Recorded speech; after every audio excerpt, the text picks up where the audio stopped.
Yo, what's up, dogs? I'm here to talk about the Book of Clarence. Now, I saw this movie on a Friday at 4 p.m., and on that day in particular, it was a snowstorm. So there was no one else in the theater except for me and like five other dudes. You know what I'm saying? I had myself a coffee, and I'm going into this movie. Honestly, I've only seen the trailer once, so my bar was really low. But I'm a fan of Jeymes Samuel, and I like The Harder They Fall. I liked how he did his take on the Western, cowboy epic. And so I was looking at this as like, yeah, well, let's go see how he handles a biblical epic. That's all I really thought this movie was about, you know? It's like, let's go see what his take on this. So going in, the bar was really low.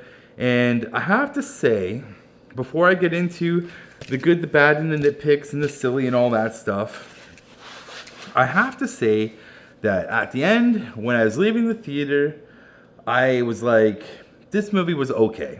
You know, it was an okay film, which means that's like a 2 out of 5 on Letterboxd for me.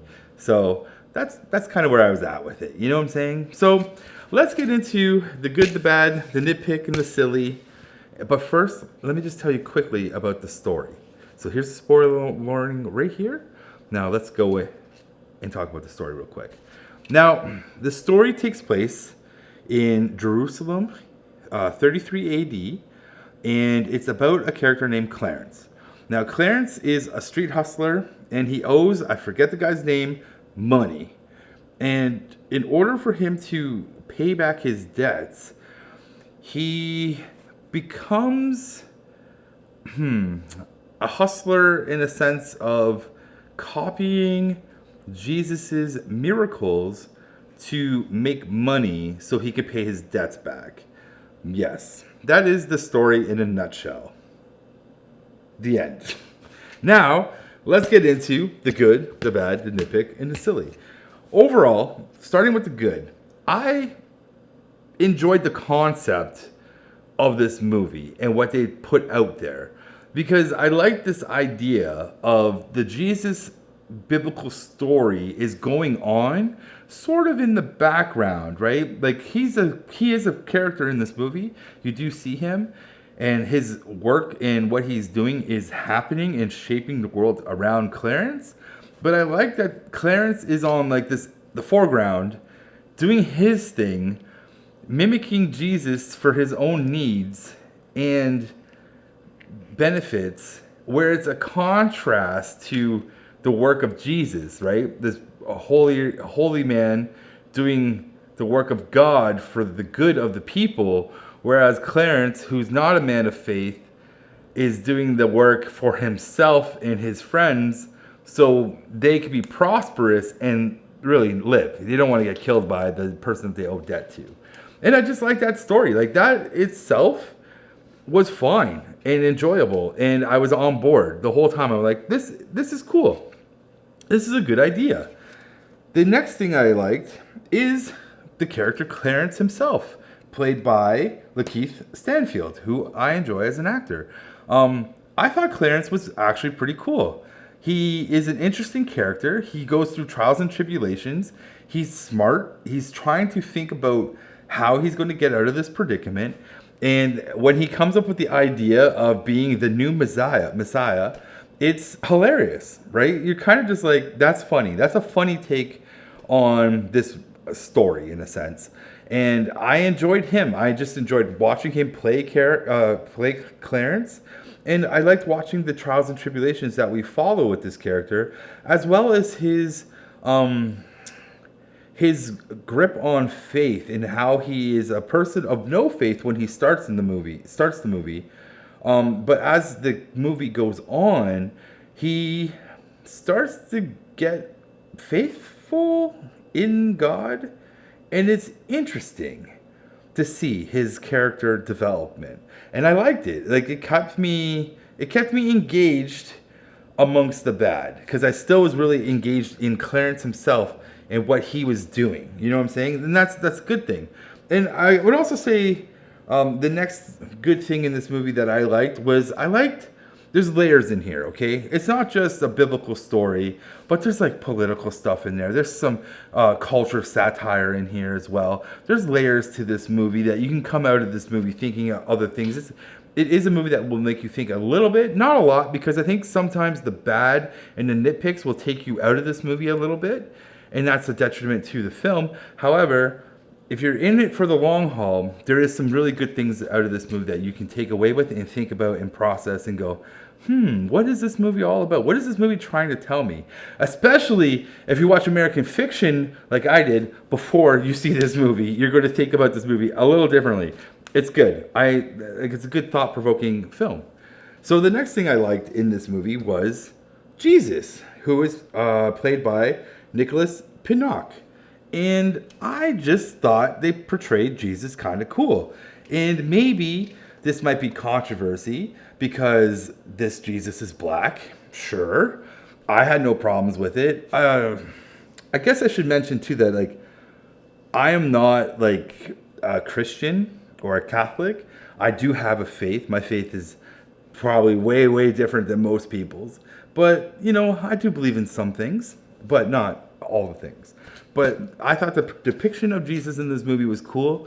And there's like a really, like, Jeymes does a really good framed out shot on the introduction of Jesus where I was like, this looks nice. Because like they hit Jesus head on and he has a red veil on him and you can't see him. Like the shadows just blot him out and all you can see is just like a little bit of his mouth. And the light is coming in from the back, shining him out. It looks so nice. There's a couple of scenes where they really just frame Jesus out nice, and I like that. I like that little attention to Jesus, to detail, because like if you do have Jesus in here, he should look badass at all times. I don't care. Like even if you're not a person of faith, you gotta make Jesus look cool, and I think they did make Jesus look cool a couple times in this movie. So there was one part where I'm like, that's a little weird, but I guess if you know the story of Jesus, which I don't know it that well, you might be like, that's cool. But I do think they made Jesus look cool in general. Now, another thing I just want to point out in here that I really liked, I like the set, I like the costumes, I like the actors, I like the secondary actors, I like the people in the background actors. This whole thing really felt real and believable that I was in Jerusalem. I've never been there, but this movie made me feel like I was there, and it just was nice. You know what I'm saying? It just looked nice. Like I said, believable. I felt like I was in this world, you know, and I like that quite a bit. So I have two other things that I liked in this movie, maybe three. One is, I'll save that for the end actually. So I really liked the dance scene in this movie where they're in the bar. They have a really cool dance scene. It's a nice soundtrack piece. It really reminded me of like 300 when the Hunchback goes and meets Xerxes for the first time. And it just, I don't know why, it just reminded me of that when I was watching. I'm like, oh, this is cool. But it's cool. It's just a really cool, again, framed out, nice, cool dance scene. I enjoyed it. Now, there's one scene in here that I liked, and it's the convo between Clarence and Mary. And, you know, Mary's the mother of Jesus. And it's a good conversation because it's really like water cooler talk between a believer and a non-believer. And I've had these conversations myself with my friends I do have friends who are of faith, and we talk about these things, and it's the same questions that we have, like, how is this possible? You know what I'm saying? And I just appreciated that scene. I thought it was funny, but also, like, it wasn't tacky. You know what I'm saying? I just thought it was a good scene because it's something that we have all had the same conversations about, and I enjoyed it being in here. And you might laugh, you might not laugh, but I enjoyed it. I actually chuckled quite a bit. And the last thing I would like to say that I liked is the soundtrack. However, this is going into the nitpick as well. I feel like sometimes the soundtrack took away from the movie, like from the scenes. Like it just, not take away from it. I guess the better way to describe that would be, it felt out of place. That's the better way to look at it. Because again, the soundtrack is nice and I enjoyed it. I actually listened to the soundtrack on my way home after leaving the movie theater in the snowstorm, listening to the soundtrack. It's a good soundtrack. But there are times when certain songs are played where you're just like, this doesn't feel like it fits the scene that you're giving me right now. And yeah, so I just wanted to blend that into, it's a good, but it's also a nitpick. And that's for me. Now, let's get to the bad before we get to the silly. But the number one bad thing that I have here is the pacing of this movie is horrible. It drags. There are scenes in this movie that just drag, and it makes the runtime feel like it's dragged even longer than it is. I forgot to write down the runtime, so let's just assume this is a 2-hour movie anyways. It feels like a 3-hour movie. Because there are times when you're watching this movie where you're just like, oh man, when does this roller coaster stop? You know what I'm saying? But there's no but. I was just thinking, like, is there a good thing to this? No, there really isn't. He probably could have edited this down quick. Because there's some scenes in this movie where they're just standing around. And this goes into the next thing that I didn't like, okay? The dialogue in this movie is okay, but sometimes it's just pointless dialogue where you're kind of like, what's the point of this conversation we're having right now?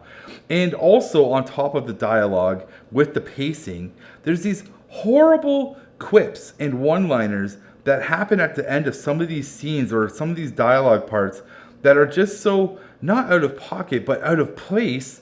And you're like, what the hell? Why is that here? It's not even funny. Like, the joke doesn't land.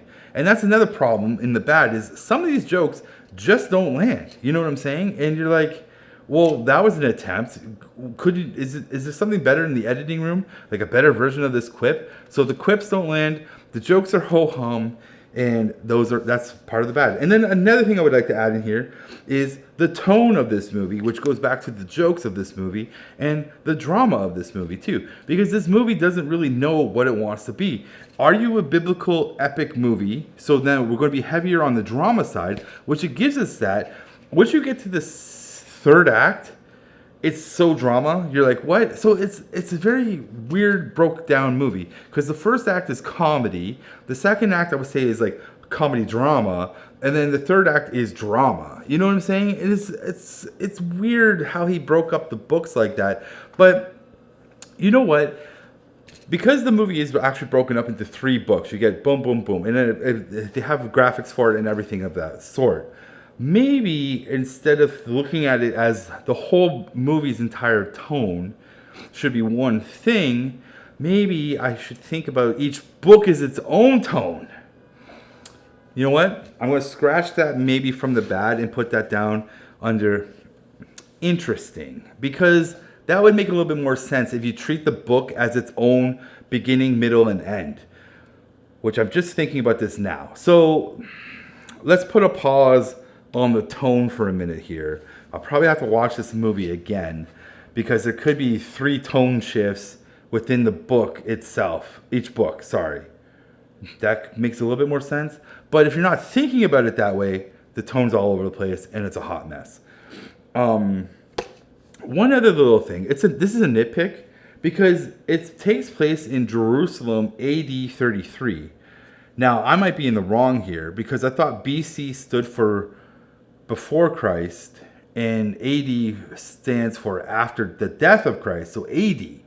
But Jesus is alive, so am I wrong on that? I can't, honestly, I was sitting there thinking about it, I'm like, I thought AD was after death, but that could just go back to, 1990 high school education, okay? If things have changed, tell me in the comments below, okay? Now let's just get into the silly here, okay? And I don't think it's bad or anything. It's just like an artistic flair to the movie. But there's one scene in this movie where the people are floating when they do, I guess, hookah, which also probably they're smoking some really good reefer. And they're just floating around in the sky at this like reefer bar, I'll call it. And it's kind of weird. It's just weird and out of place. And that's like, again, a weird tonal shift. But it's also in the first book, if I recall. So yeah.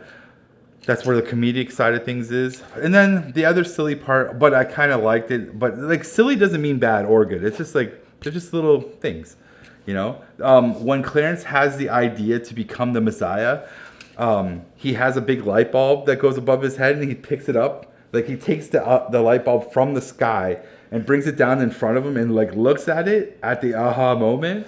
And I liked it. I thought it was silly, but I liked it. I just thought that was it's just something. I kind of like when Jeymes like just tries weird things. You know what I'm saying? Just to be weird. I just like when he tries it. It's like, okay, yeah, that's cool. That's weird. But silly doesn't mean bad or good. It's just silly.